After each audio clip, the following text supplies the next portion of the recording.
हमने पहले भी कहा इस चीज कि बेलपत्री के पेड़ के नीचे या शमी के पेड़ के नीचे साधारणता नहीं है। बेलपत्री के पेड़ के नीचे लक्ष्मी का निवास होता है, पार्वती जी का निवास होता है, शिव जी का निवास होता है।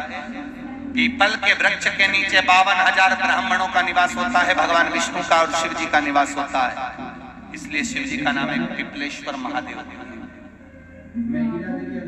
शमी के पेड़ के नीचे भगवान शिव अपने अड़भंग स्वरूप में विराजमान। अड़भंग स्वरूप कैसा?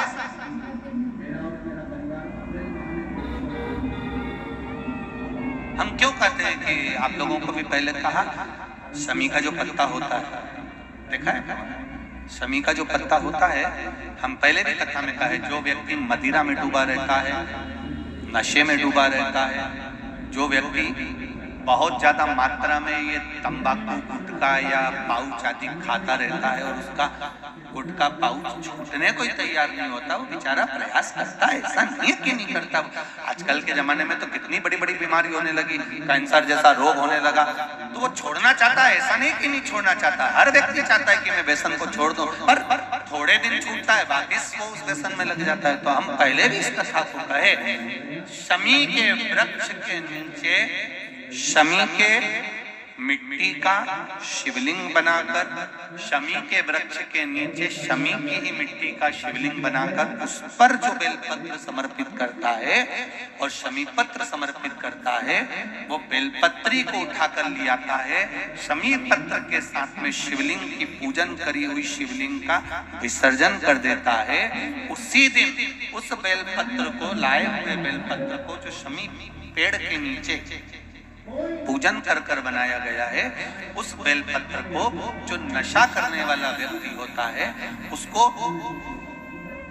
3 दिन तक लगातार, पहली पत्ती बीच की, दूसरी पत्ती राइट की, तीसरी पत्ती लेफ्ट की, जो एक एक कर 3 दिन तक खिला देता है। 3 या 4 बार अगर प्रयोग कर लिया तो ये निश्चित है दूसरी बार वो नशे में धुत नहीं होगा, ये निश्चित। शमी वृक्ष जो शंकर भगवान का अड़भंग स्वरूप जहां विराजमान,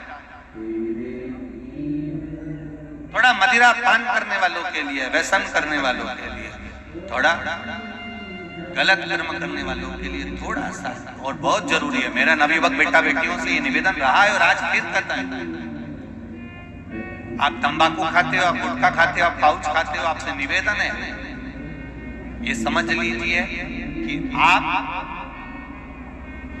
मौत की सीढ़ी पर अपना पांव रखना प्रारंभ कर दिए हो और मौत की सीढ़ी पर पांव रखा और कभी भी कोई बड़ी बीमारी आपको किसी भी समय पर घेर सकती है।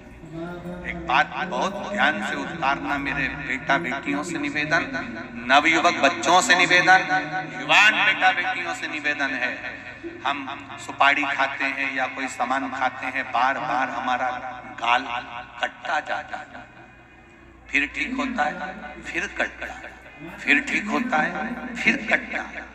दांत में, जबड़े पर और गाल में झार सी पड़ने लगती है। धीरे धीरे धीरे धीरे 10 साल, 15 साल, 20 साल, 30 साल बाद वहां फिर घाव होने लगता है। अच्छा, कई लोग कहते हैं कि पुराने लोग भी तो खाते थे, तो पुराने लोग ये तंबाकू या गुटखा नहीं खाते थे, पुराने लोग पान खाते थे, बीड़ा खाते थे। पान में चूना लगता था, कत्था लगता था और पान में एक तंतु होता है बीच का, वो तंतु एक ऐसा होता है जो अंदर बीमारी को पनपने नहीं देता। इसलिए जो बुजुर्ग लोग जो पान खाने वाले होते हैं, केवल जो पान का सेवन करते हैं, उनको कभी ये बड़ी बीमारी का रोग सताता नहीं है। और जो ये नया नया पाउच आता है जिसपे तुमने देखा होगा उस पे कैंसर का फोटो भी बना रहता है, ये नए नए पाउचों पर कभी तुमने देखा कि पान पर फोटो बना हुआ है, पर पाउच पर, गुटके पर उसका समझो। ऐसे ही वीडियो देखने के लिए हमारे चैनल को सब्सक्राइब जरूर करें। तो कौन से वृक्ष के नीचे पूजन करना है? जम के बोलिए जरा, जम के बोलो जरा, शमी वृक्ष के नीचे।